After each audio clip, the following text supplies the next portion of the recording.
Lebaran adalah salah satu hari raya terbesar bagi umat Islam di Indonesia. Perayaan ini menandai berakhirnya bulan suci Ramadan, bulan di mana umat Islam berpuasa dari fajar hingga maghrib.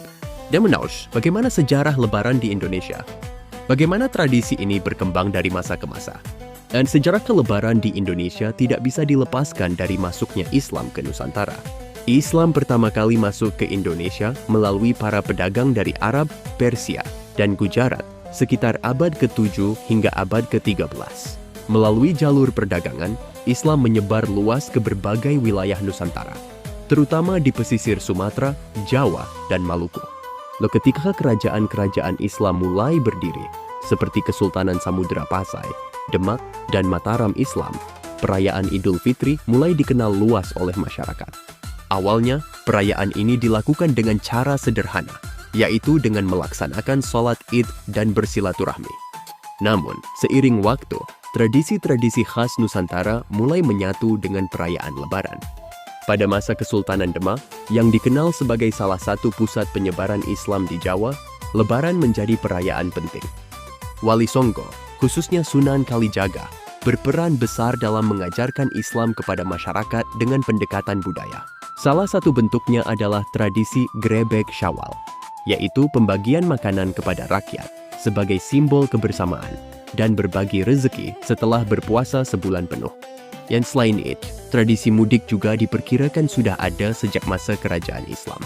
Para santri yang menimba ilmu di pesantren akan pulang ke kampung halaman mereka setelah Ramadan untuk merayakan Idul Fitri bersama keluarga. Ketika Indonesia berada di bawah penjajahan Belanda, perayaan Lebaran tetap berlangsung meskipun dengan berbagai tantangan. Pemerintah kolonial Belanda awalnya tidak terlalu memperhatikan hari raya umat Islam. Tetapi seiring dengan meningkatnya jumlah pemeluk Islam, mereka mulai mengakui Idul Fitri sebagai hari libur bagi pekerja pribumi. Di beberapa daerah, Lebaran menjadi momen bagi rakyat untuk berkumpul dan mempererat solidaritas. Bahkan, ada catatan sejarah yang menyebutkan bahwa di masa-masa awal perjuangan kemerdekaan, Lebaran juga menjadi ajang bagi para pejuang untuk bertukar informasi dan menyusun strategi melawan penjajah.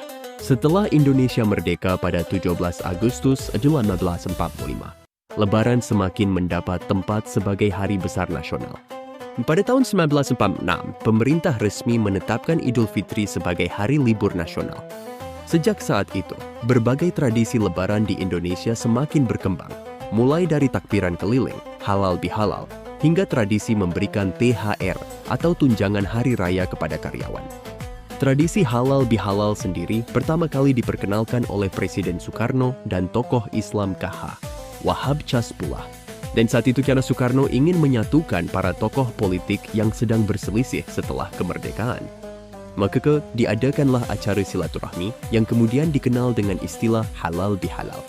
Sejak itu, halal bihalal menjadi tradisi yang terus dilaksanakan hingga kini, baik dalam lingkup keluarga, kantor, maupun pemerintah. Di era modern, perayaan Lebaran di Indonesia semakin meriah.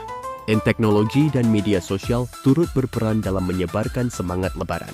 Jika dulu masyarakat hanya bisa mengirim kartu ucapan, kini mereka bisa berbagi pesan Lebaran melalui WhatsApp, Instagram, dan platform digital lainnya. Mudik juga tetap menjadi bagian penting dari perayaan Lebaran. Pemerintah bahkan menyediakan program mudik gratis untuk membantu masyarakat pulang ke kampung halaman. Tradisi berbagi juga semakin berkembang, dengan banyaknya kegiatan sosial seperti pembagian zakat, santunan kepada anak yatim, dan berbagi makanan kepada mereka yang membutuhkan.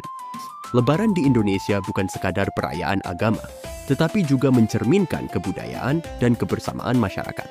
Dan dari masa kerajaan hingga era modern, Lebaran terus berkembang dan menjadi momen istimewa bagi seluruh umat Islam di tanah air. Tradisi-tradisi seperti mudik, halal bihalal, dan berbagi rezeki adalah bukti bahwa Lebaran lebih dari sekadar perayaan. Ia adalah simbol persatuan, kasih sayang, dan kebersamaan. Selamat Hari Raya Idul Fitri. Mohon maaf lahir dan batin.